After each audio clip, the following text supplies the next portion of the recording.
Doctor हाँ संजय, हाँ वही। डॉक्टर संजय, क्या आपको भी संशय है कि जदयू और बीजेपी साथ चुनाव लड़ेगी भी या नहीं?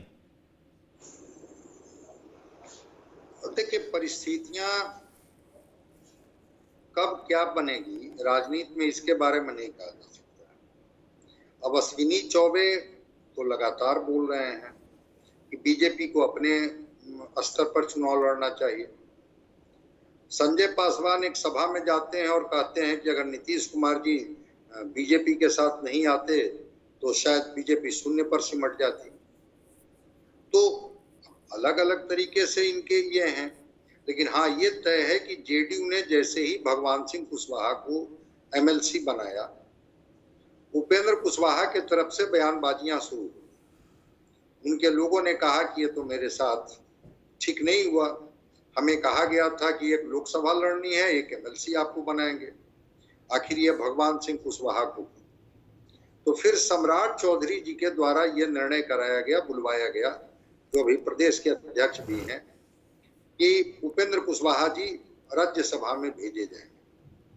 तो अगर सम्राट चौधरी बोल रहे हैं तो ये बात तो तय है ना कि उपेंद्र कुशवाहा जी अगर राज्यसभा में जाते हैं तो वो भाजपा के कोटे से ही जाएंगे, ये बात तो समझ में आती है। The person you are speaking with. जी, तो जेडीयू में कई लोग हैं, मनीष वर्मा है, भोला शर्मा है, और भी 2-3 लोगों की नाम की चर्चा है। नहीं वो बात आप ठीक कह रहे हैं, वो आप ठीक कह रहे हैं विनय जी। मेरे पास जो जानकारी है, उपेंद्र कुशवाहा बीजेपी कोटे से जा रहे हैं।